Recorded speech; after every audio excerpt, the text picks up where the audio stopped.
주시는 하나님의 말씀 마태복음 28장 19절입니다. 같이 한번 읽으시죠.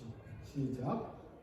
그러므로 너희는 가서 모든 민족을 제자로 삼아 아버지와 아들과 성령의 이름으로 세례를 베푸고. 또 고린도전서 11장도 같이 읽겠습니다. 시작. 축사하시고 떼어 이르시되 이것은 너희를 위하여 내 몸이니 이것을 행하여 나를 기념하라 하시고 19회 또한 그와 같이 잔을 가지고 이르시되 이 잔은 내 피로 세운 새 언약이니 이것을 행하여 마실 때마다 나를 기념하라. 우리가 마태복음 28장에서도 주님의 명령을 볼 수 있습니다. 너희는 가서 모든 족속을 제자로 삼아서 삼위일체 하나님의 이름으로 세례를 베풀어라. 그것이 제자들의 할 일입니다. 또한 성찬을 제정하신 주님께서는 너희들이 마실 때마다 나를 기념하라 하셨고 먹을 때마다 내 몸을 기억하라. 성찬을 계속하라 하셨고 우리 제자들은 모일 때마다 떡을 떼며 주님의 죽으심을 기억해 왔습니다. 그래서 이 세례 주는 것과 그리고 성찬을 통해서 주님의 죽으심을 기억하는 것이 바로 제자들이 해야 할 일입니다. 공통점이 있습니다. 주님께서 행하셨습니다. 뿐만 아니라 주님도 제자들이 지키도록 명하신 예식입니다. 예수님께서는 요한이 세례 베푸실 때 앞에 나가서 세례를 받으셨고 또 많은 사람들에게 죄사함의 세례를 주셨습니다.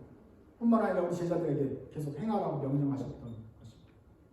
성찬도 마찬가지이죠. 예수님께서 하시고 또 지키라고 명하신 예식은 성경에 딱 두 가지가 나옵니다. 뭐죠? 세례와 성찬입니다. 그러므로 우리 하나님의 제자들은 주님의 명령을 따라서 이것을 부단히 하도록 해야 할 것입니다.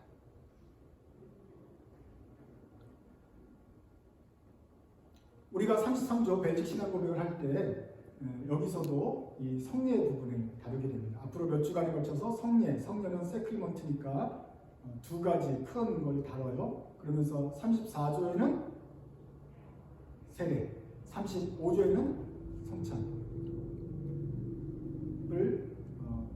다루게 될 것입니다. 그래서 이 두 가지 성례가 무엇인지 오늘 한번 읽어보고 계속 하나님 말씀 나누겠습니다. 우리는 우리의 은혜로우신 하나님께서 우리의 무감각과 연약함을 잊지 않으시어 성례를 제정하시고 이것으로 우리를 향한 당신의 약속을 우리에게 인치시고 당신의 선하신 뜻과 은혜를 보증하셨음을 믿습니다. 하나님께서는 이것을 통해 우리의 믿음을 자라게 하시고 유지해 주십니다. 하나님께서 하도 인간이 연약하고 자주 잊어버리니 세례와 성찬을 통해서 그 은혜를 다시금 기억하는 의식을 정해주셨다. 두 가지 세례와 성찬인데 이것을 통해서 우리의 믿음을 자라고 유지시켜 주시는 수단으로 계속 삼으십니다. 하나님께서 복음의 말씀에 이것을 더하셔서 당신께서 말씀으로 우리에게 선언하신 것과 내적으로 우리 마음속에 행하신 것을 우리의 외적 감각에 더욱 잘 나타내 보이셨습니다. 마음으로 믿어 우리가 참 뜨겁게 되고 믿음을 갖지만 오늘 우리가 성찬에 참여해서 그 빵을 손을 들고 또 포도즙을 마시는 그 미각과 촉감을 통해서 그리스도의 몸으로 상징되면서 만지듯이 또 세례받을 때 물리 우리 머리를 타고 내려오면서 씻어주면서 내 죄를 씻어주는 것을 다시 한번 기억하는 것처럼 주님께서는 우리의 감각을 사용하셔서 그 믿음을 더 기억하도록 장치를 만들어주셨다. 이렇게 하나님께서는 당신께서 베풀어 주신 구원을 우리에게 확증해 주십니다. 이 성례들은 내면적이고 보이지 않는 것에 대한 보이는 표와 인으로서 하나님께서는 이것을 방편을 삼아 성령님의 능력을 통하여 우리 안에 역사하십니다. 이미 우리를 구원하셨지만 보이지 않게 구원하셨지만 또 보이는 쪽으로 우리를 구원하셨음을 다시 한번 보여주시는 명찰 같은 그런 표다 하는 것입니다. 이것이 성경에는 성례와 세례 두 가지로 우리 고백하지만 우리 카톨릭 교회에서는 그 성례를 7가지로 말합니다. 이쪽부터 시작해서 아마 사람이 예수를 믿고 태어나면서부터 시작해서 죽을 때까지 이런 모든 살아가는 동안에 믿음을 생활하는 동안에 어떤 의미 있는 사건들과 고비고비마다 하나님의 성스러운 도우심이 필요할 때 그런 것들을 성녀로 받아요. 처음에 이 사람이 아기가 태어나면 유아 세례를 받습니다. 세례를 받고 또 교회 안에서 성체를 받으면서 성찬에 참여하면서 믿음을 키워나가죠. 견진이라고 있습니다.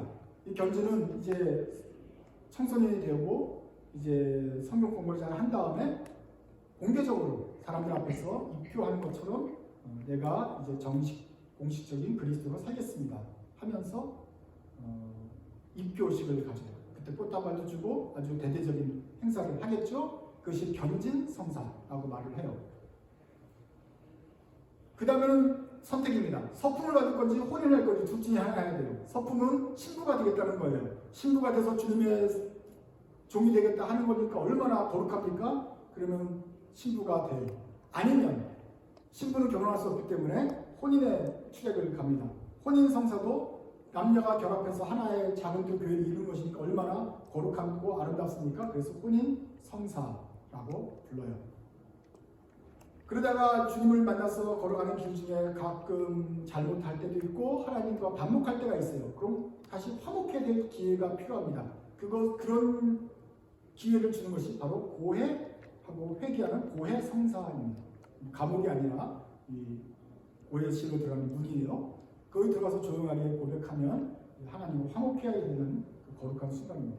주께 죄를 뉘우치고 돌아와서 고백하고 다시 새로워지면 얼마나 기쁜 순간입니까? 그래서 그것을 성사라고 부릅니다. 그 다음에 병자 성사라고 하는데 옛날에는 이것을 갖다가 종부 성사라고 했어요. 인생 끝에서 마지막으로 하는 성사다. 바티칸 공회 2차 60년대 이전까지는 종부 성사라고 불렀어요. 그랬더니 사람들이 안 받으려고 그래요. 신부님 얼굴만 보고 저로 나가요. 나는 아직 죽을 때가 아니란 말이야 하면서 거부를 했어요. 그래서 이름을 바꿨어요. 이건 병든 사람에게 주는 거지 죽으라고 주는 게 아니다. 그래서 임종성사라는 말을 쓰지 않고 병자성사라는 말을 써요. 그래서 병자들한테 기름을 발라서 이제 낫기를 기도하라. 혹은 또 죽기 전에 자신의 문제를 해결하고 주님의 평안을 구하는 그런 예식을 가집니다. 그래서 이 총 7가지 성사가 있어요. 이것은 우리 기독교 교회에서 처음부터 생긴 것이 아닙니다. 예수님께서 제정하시고 만들고 우리 초대교회부터 가졌던 성경에 나타나서 우리가 해야 되는 성사는 어떤 것이죠? 성체와 성찬과 세례 두 가지. 빨간색으로 된 두 가지뿐입니다. 그런데 1500여 년 이상 유럽에서 로마 교회와 동로마 교회가 그냥 역사적으로 가다 보니 점점 성경 본질에서 조금씩 떠나게 되었어요. 떠나기보다는 성경만 가지고는 만족하지 않게 되었어요. 이 두 가지도 있지만 하다 보니 점점 더 거룩한 시간들이 더 많은 거 아닌가 하는 생각이 들었어요. 혼인도 거룩하죠. 교회도 가정도 작은 교회라면서요. 교회는 큰 가정이고 가정도 작은 교회라고 한다면 이 둘이 한 몸을 이뤄서 가정이 교회를 이룬다는 것은 얼마나 거룩한 일이냐. 그래서 혼인 예식을 혼인 성사라고 하면서 교회 안에서 한 특별한 거룩한 시간으로 만들었어요. 그러니 이혼하면 절대 안 되는 거죠. 거룩을 깨는 겁니다. 서품도 마찬가지예요. 한 번 신부가 된 다음에 이걸 깨고 나가면 이거는 거의 지옥에 갈 정도로 무서운 배신인 것이죠. 견주도 마찬가지고 성령의 세례에 참여한 사람들도 그 시간을 굉장히 기이 여겨야 됩니다.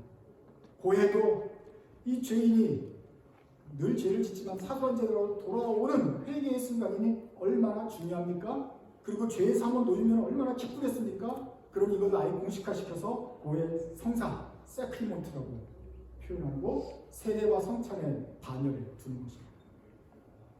사람이 죽을 때 마지막 순간에 내 영혼을 주께 맡깁니다 하고 죽는 순간이 꼭 피가 잡힙니다.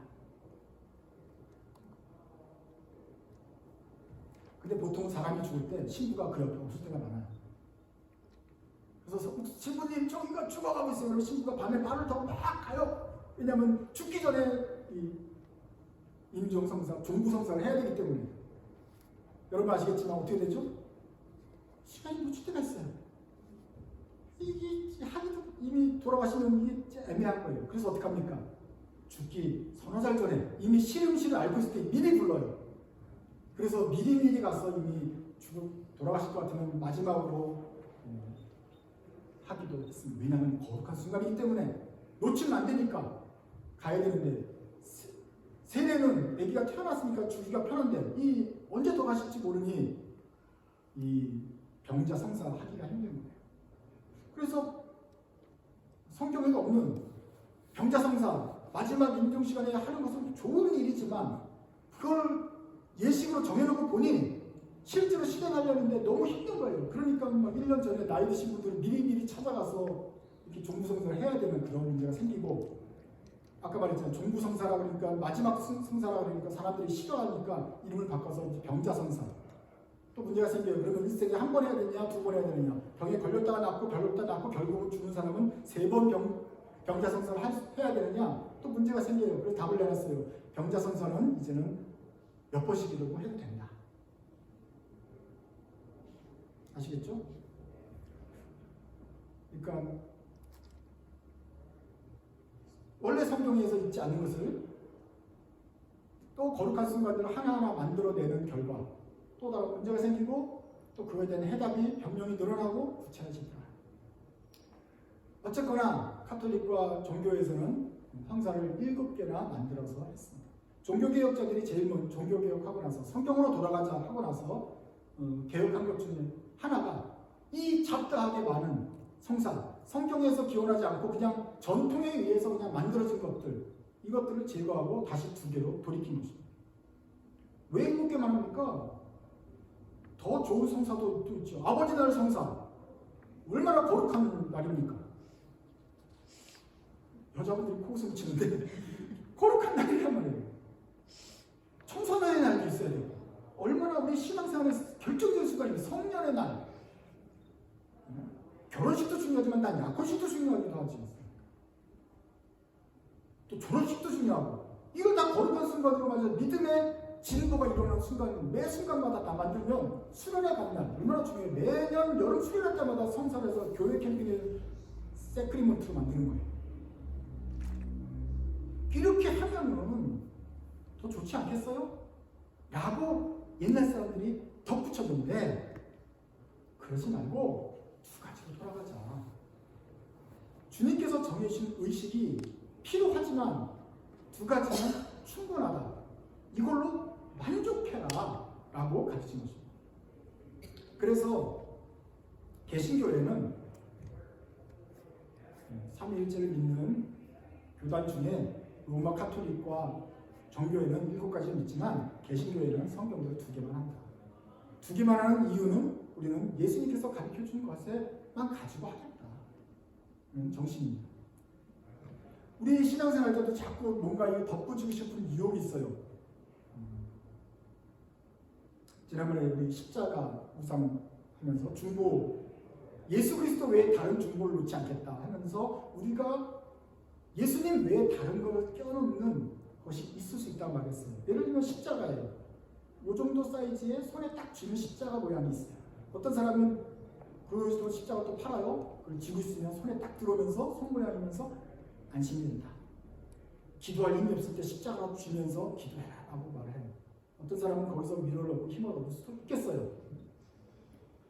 그런데 어디 갈 때 갑자기 불안하면서 내가 오늘 그 십자가를 놓고 왔네? 집에다 놓고 왔네. 이거 어떡하지? 지금 빨리 돌아가야 돼. 마치 가스불 안 잡는 것처럼. 그렇게 되면 이건 벌써 부족이 된다. 금목걸이 십자가를 차고 다니는 것도 마찬가지고, 예수 그리스도를 대한 믿음 외에 자꾸 다른 것을 껴넣는 것들이 우리 인간의 습성이다. 성교도 마찬가지예요. 교회 안에서 뭔가 이식을 하는데 자꾸 이 2가지 빼놓고 뭔가 더 멋있게 하고 싶어요. 그렇게 하면 더 잘 될 것 같아요. 더 힘을 낼 것 같아요. 그러한 것들이 인간의 습성인데, 그것을 개혁해서 나온 게 종교개혁인데 다시금 우리 하려면 인간 본성은 자꾸 또 다른 것을 덧붙이려고 한다 하는 것입니다. 특별히 우리 한국교회를 잘 아니까 한국교회만 보면 이 두 성녀로 만족하지 않는 한국교회의 모든 이벤트 성리와 경향이라고 말할 수 있겠습니다. 교회에서 하는 종교 행사를 거룩한 예배, 거룩한 시간이라고 부르면서 어떤 의미를 두려고 하는 습관이 우리에게 있다. 마치 카톨릭이 7개를 만든 것처럼 왜 7개를 만드냐? 우리는 더 많이 만든다 하는 것이죠. 새벽 예배를 강조하는 교회가 있어요. 새벽 예배가 뭐 그렇게 인생에 가장 중요한 것처럼 그렇게 강조하는 교회가 있어요. 주일 성수, 이 찬양팀이 말이야 주일을 나 지금 어디를 가는 거야? 찬양팀 전혀 빠지도 않네. 그러면서 또 간증자 세우는데 그렇게 주일날 어디 놀러 갔다가 교통사고를 나서 돌아온 사람 그런 간증 세워가지고 자꾸 협박을 하고 11조를 안 하면 너희들 앞에서 걸고 뒤를 다 샌다 얘기하고 또 뭐 있어요? 말씀을 읽어라. 그래서 성경을 읽는 것은 좋지만 이것을 읽는 것을 어떤 공식화시키고 예전화시키고 의무화시키는 태도, 전도해야지, 선교해야지. 개인전도 안 하면 교회를 생각하지 마라. 그래서 예배 회복 운동 할 때 예배 회복 하면서 중심 사상은 주일 성수 11조 말씀 읽고 전도하고 그 밑바탕에 뭐가 있어요? 담임 목사님께 잘해라. 담임 목사님 중심으로 잘 섬기면서 잘 해라. 옛 신앙을 회복하자. 옛날에는 담임 목사님 말 듣고 잘 따라다니지 요즘 그러면 안 돼. 결국은 그런 식으로 또 흘러가는 것이에요. 그게 거룩한 거잖아요. 또 하나의 어떤 성리를 둬요. 우리는 카톨릭이 7성례, 우리는 개신교라서 그런 거 안 해. 비웃으면서 우리 나름대로 어떤 모토를 만든다고 그리고 그것을 가지고 하나를 또 주장하는 그런 것들이 생길 수가 있습니다. 어떤 관점의 개혁 감사 예배예요. 우리가 이런 말을 자주 쓰지요. 그리고 여러분들이 개혁하면 우리도 뭐 그런 식을 할 텐데 하나 다시 한번 물어봅시다. 우리가 이렇게 쓰긴 하지만 실제로 이것이 예배가 아닌 것은 알고 계시죠? 예배는 하나님께 드리는 것입니다. 중국집을 열었다고 주인집 잘 되라고 꽃다발 사주고 화분 사주고 가면서 거기서 주인집 주인장 부인을 놓고 그분들 잘 되라고 하는 모임에서 그 이름을 예배라고 드리는 것이 과연 합당한가? 실제 내용은 뭐죠? 개업식이잖아요. 근데 우리 기독교들은 그냥 개업 감사예배라고 해요. 개업식이에요. 우리 오픈했으니 잘 되고 홍보 좀 잘해주세요. 우리 열심히 할게요. 다짐하는 시간이에요. 근데 그 시간에 성경 말씀을 봐요. 기독교인이니까. 그 시간에 하나님께 기도해요. 이 사업장이 주님의 쓰임이 받게 되려고 기도해요. 그냥 기독교인이니까. 그건 당연하고 마땅한 일입니다. 그런데 그 시간 자체가 성스러운 예배 시간이 예배느냐? 아니죠. 예배는 하나님 앞에 드리는 거예요. 그래서 개업 감사 모임이라고 말하면 참 좋은데 일단 예배라고 다 쓰니 예배라고 말을 하지만 무슨 모임이다. 같은 것들이 있습니다. 결혼 예배라고 하지만 결혼식에 신랑 신부를 향하여 우리가 절하는 게 아니잖아요. 신랑 신부도 하나님께 절하지 않고 지네들끼리 맞절하잖아요. 이 시간은 신랑 신부가 예식한다고 사람들의 공평한 시간이에요. 그러니까 결혼 예식인 거예요. 그것이 세례와 성찬만큼 주님께서 제정하신 큰 성사가 아니라고. 개업 예배는 개업식인 것이고 100일 예배도 우리가 예배라고 하지만 얼마나 감사해서 하나님께 예배드리는 그 마음은 좋지만 실제로는 100일 잔치다. 그러니까 떡도 먹고 하는 거 아니에요? 그 시간에 하나님의 예배에서 뭐 죽든지 살든지 주님대로 하세요 이렇게 기도하지 않잖아요. 살려주셔서 감사하는 대리잔치. 추모 예배도 마찬가지예요. 장례 예배 때 우리가 성삼위 하나님을 찬양하고 감사할 수는 없죠. 안타깝고 슬프지만 주님 앞에 믿음으로 나누지만 사실은 거기서는 이 띠임이 추모로 한 것이죠. 추념시킨 거예요. 그 안에서 성경을 부르고 찬송을 한다고 해서 모든 것이 다 예배가 되는 것은 아니다. 그래서 설사 우리가 예배라고 부를지라도 여러분들의 마음속에는 이것은 시킨 것이고, 그러나 우리가 주님 앞에 예배드리는 예배와 이 시간은 주님 말고 우리하고 영적인 교감이 일어날 수 있는 은혜의 장소입니다. 특별히 주님께서 많이 제정하신 세례와 성찬 예식은 하찮은 것처럼 보여도 이것은 주님께서 제정하시고 계속 하라고 명하신 것이므로 또 주님께서 은혜를 주시는데 방편으로 사용하시겠다 믿고 우리가 하는 것입니다. 이것 외에 다른 것을 자꾸 더하려고 하지 말자.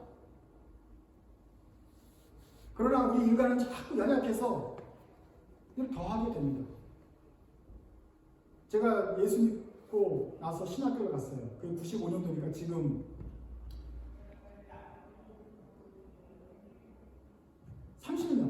30년째 신학교 이후부터 목회자 생활을 하고 있습니다.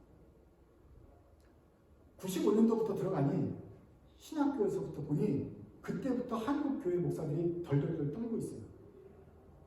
옛날에는 막 교회가 성장하니까 그냥 담임 목사님 말 잘 듣고 그냥 저절로 교회는 성장했고 인구가 늘었거든요. 그러니까 성장을 했어요. 90년도 중반부터 벌써 이미 한국 교회가 정체 있고 앞으로 소멸할 것이라는 것이 보이기 시작한 거예요. 그때 교회들마다 이것을 어떻게 유지할 것인가 하고 각양 방법들을 써서 동원해서 교회를 드라이브를 걸려고 한마디로 다시 띄우려고 노력을 여러 가지 했습니다.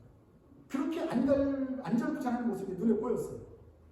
그래서 온갖 행사, 온갖 장치들이 마련되고 보완되어 있습니다. 그러니까 제가 그걸 보면서는 저거는 지금 불안해 떠오는 교회들이 이걸 다시 회복하려고 인간적인 수를 쓰는 거구나 눈에 보였어요. 그러나 성도들 입장에서는 그게 잘 안 보였을 것입니다. 보이질 않죠. 교인들의 수가 약간 감소합니다. 그러니 목사들이 주일 성수를 갑자기 또 강조하기 시작합니다. 11조가 좀 떨어지고 11조를 해야 성공한다고 자꾸 또 강조합니다. 선교만이 된다. 그때는 선교를 또 강조해야 또 헌금도 모이고 또 사람들이 또 으쌰으쌰해서 해외여행도 가는 것처럼 가니 그러면서 뭔가 교회가 일어나고 신앙이 성장하는 것처럼 보이니 선교가 우리의 사명이다. 쭉 한참 하다가 한 찬양 집회를 쭉 한참 하다가 막 이리 갔다 저리 갔다 하면서 하는데 목사들이 이런 카드를 내놨다가 또 싫으면 저런 카드를 내놨다가 하면서 계속 성도들을 돌리기 시작해요. 그런 것들이 보이더라고요. 그러고 나서는 가만히 있고 조용한 신앙생활로 마치 문제가 있는 것처럼 하기 때문에 방방 뛰고 시작해서 2000년도 넘어와서는 한국교회가 완전히 무슨 공개방송처럼 되어버렸다. 한국교회 옛날에도 벌써 문제가 있었어요. 그런데 2000년대 넘어와서는 더더욱 얄팍해지고 천박해졌다.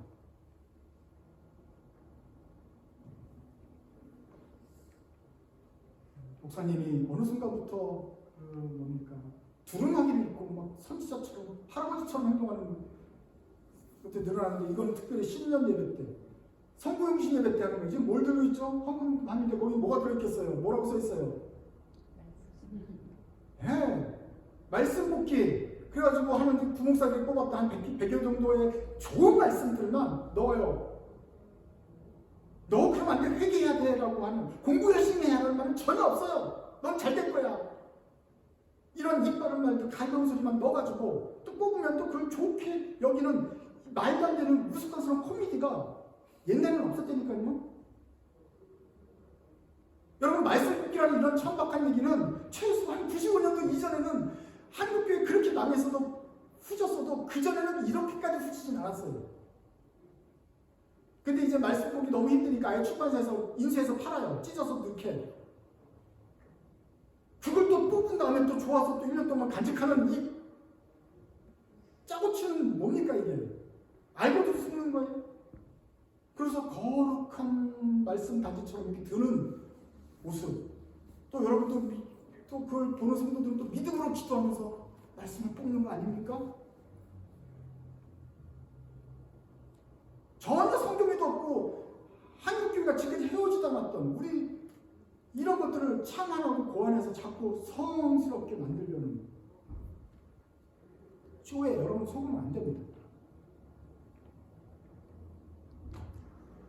2021년도에 코비드와 가지고 사람들이 예배를 못 모였어요. 그랬더니 어떤 사람들은 언택트 송구영신 예배 말씀 뽑기 앱을 만들어가지고 집에서 편하게 앱으로 뿅뿅뿅뿅 하면서 말씀을 뽑고 긴급 제작을 했습니다. 그래서 교회에 모이지 않아도 송구영신 예배 우리는 더 이상 두렵지 않다. 말씀을 뽑을 수 있다. 이러면서 하는 이런 코미디가 어디에 있습니까? 또 워낙 착해가지고 또 이렇게 하자 그러면 또 교회에서 하자 그러면 또 열심히 또 기도하고 또 이것을 위해서 또 기도하고 또 하는 준비한 성도들이 있는 한 우리가 한국 교회가 중세 카톨릭과 다를 바가 없다. 이건 최근에 나타난 현상인데 월상 예배라는 듣도 보도 못한 일이 유행처럼 번지고 있어요. 유행처럼 한국 교회에 번지고 있어요. 월상 예배가 뭡니까?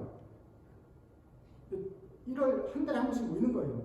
월상이라는 건 초승달 삭자예요. 그래서 매달 금을비지하고 달이 초승달이 뜰 때 초하루에 모여서 기도하자.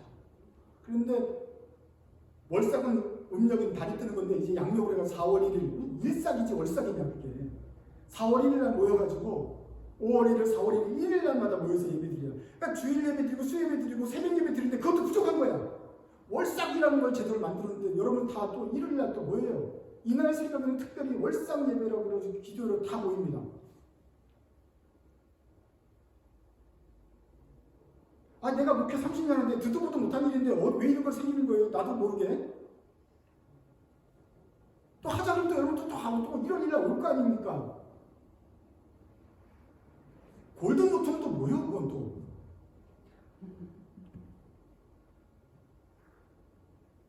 여호와가 말하노라 매 월삭과 매 안식일에 모든 혈육이 이르러 내 앞에 경배하리라. 이사야서 66장 말씀. 거기에는 앞으로 주님께서 오시고도 있는 그날에는 모든 월삭 초하루에 또 모든 안식일에 모든 백성들이 다 모여서 경배하게 될 것이라는 미래 예언이 있다. 그러니 우리도 월삭에 모여서 예배를 드리자. 그래서 월삭에 모여야 되는 당위성 있는 것을 뽑아서 이렇게 했는지 몰라요. 저를 뽑는 사람들은 다 사기꾼입니다.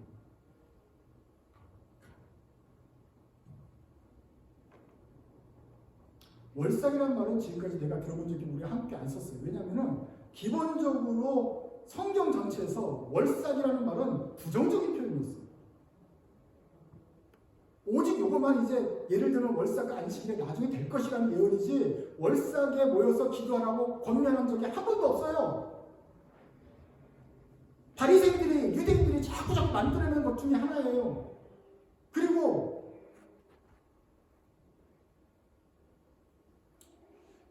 어쩌면 그렇게 된다. 앞으로는 제대로 진정으로 예배를 드릴 것이다 하는 뜻에서 66절에 말한 것이죠. 이것은 바로 두 성례만으로는 만족하지 못하는 한국교회의 습관이다. 언제 나타나느냐? 교회가 부패했을 때. 그 교회가 권위가 떨어지고 뭔가 안 들어갈 때 몽골인처럼 나타나는 것이다. 자꾸 성례 비슷한 것을 만들어서 제시한다. 그러면 거기에 또 따라간다. 그것이 바로 무슨 말씀 뽑기면서 월상 예배인 것이다. 카톨릭 보세요. 7성례를 제정했어요. 교회가 안 되고 막 흐트러지고 막 정신이 없을 때 교황의 권위가 떨어지니 자꾸 뭔가 거룩한 것을 만들었던 것이 로마 카톨릭 역사예요. 한국교회는 150년 만에 이것이 약발이 떨어지니까 듣도 보도 못한 어디 이단 같은 말씀 뽑기, 월상 예배 이런 것들을 창안하는데 앞으로 더 어떤 신경이 나올지 모릅니다. 그럴 때마다 여러분들이 분별을 하셔야 됩니다. 지금 몸이 닳았구나. 거짓말하는 거구나. 사기치는 거구나. 알아야 된다. 이스라엘도 마찬가지였어요. 이스라엘이 영적으로 죄를 범하고 주님 앞에 경고가 되고 그가 망할 것이라는 것에 대해서 위기감에 쌓였을 때 이스라엘이 돌아와 하나님께 회개한 것이 아니고 제사를 더 많이 드렸어요. 절기를 더 많이 강조했어요. 헛된 제사와 절기를 많이 강조하면서 자기의 소유를 돌아보지 않고 오히려 하나님 앞에 종교적인 일, 성회로 모이자 하면서 종교 행사를 남겼다는 거예요. 이것이 바로 교회가 망해갈 때 나타나는, 교회가 타락했을 때 나타나는 본문입니다. 정작 이사야서에서는 뭐라고 말하는지 한번 들어보세요. 이사야서 1장입니다. 너희 소돔의 관원들과 여호와의 말씀을, 관원들아 여호와의 말씀을 들을지어다. 너희 고모라의 백성아 우리 하나님의 법에 귀를 기울일지어다. 여기서 지금 이사야를 통해서 하나님이 소돔의 백성들에게, 소돔과 고모라 사람들을 통해서 말씀하십니다. 자, 이사야가 이 말씀을 전할 때 소돔과 고모라의 인구수는 얼마였을까요? 찍으세요. 빵이죠, 빵. 왜 빵입니까? 옛날에 다 멸망했잖아요. 소돔과 고모라는. 소돔과 고모라는 벌써 저기 롯 할 때 멸망이, 롯이 아니라 롯 할 때 멸망을 다 했어요. 아브라함 때. 그래서 거기는 완전히 불바다가 된 곳이에요. 이제 없어요. 그런데 왜 소돔과 고모라를 말해요? 이스라엘 백성 말하는 거예요. 이스라엘 백성, 너네 지금 죄 짓는 이 소돔 같은 놈들아, 고모라 같은 놈들아, 말 좀 들어라 하면서 이제 말씀하시는 거예요. 이스라엘에게 말씀하시는 겁니다. 뭐라고 말씀하시는지 보세요. 11절 여호와께서 말씀하시되 너희의 무수한 재물이 내게 무엇이 유익하냐? 나는 수장의 번제와 살찐 짐승의 기름에 배불렀고 나는 숫송아지나 어린 양이나 수점소의 피를 기뻐하지 않는다. 제사 좀 그만 드려라.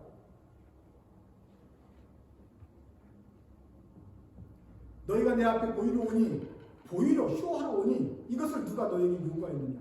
내 마당만 밟고 돌아갈 뿐이다. 13절 읽으시죠. 시작. 헛된 재물을 다시 가져오지 마라. 분양은 내가 가증히 여기는 바요. 월삭과 안식일과 대회로 모이는 것도 그러하니 성회와 아울러 악을 행하는 것을 내가 견디지 못하더라. 내 마음이 너희의 월삭과 정한 절기를 시도하나니 그것이 되게 무거운 짐이라 내가 지기에 곤두라. 나 피곤해 죽겠다. 아니, 악도 행하면서 성회를 보이는 이런 거 좀 그만해라. 너네들이 지키는 월삭 누가 시켰냐? 하지 마라. 안식일 그런 식으로도 모이지 마라. 대회로 모이는 거 다 싫어한다. 차라리 헛된 재물 제사를 지라고 내가 말했지만 더 이상 가져오지 마라. 그런 식으로 할 바에는 가져올 필요가 없다. 주님이 금하세요. 그래서 월삭 안식일 대회 모이는 거 주님이 싫어할 때 월삭이라는 말은 부정적인, 이 주님이 싫어한다 할 때 좀 말하시는 거예요.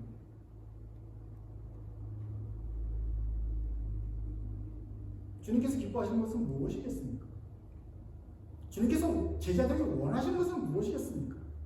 세례와 성찬을 통해서 우리에게 말씀하신 건 무엇이었어요? 세례를 주면서 또 기억하면서 교회에서 세례하면서 보면서 너희도 나가서 복음을 전해야 될 사명을 기억하라. 성찬을 하면서 우리의 몸을 돌아보고 주님께서 흘리신 희생을 생각하며 너희도 이와 같이 주 이웃을 사랑하고 섬겨야 된다. 그리고 주님이 다시 오신 것을 기억하면서 그날을 끝까지 기억하자.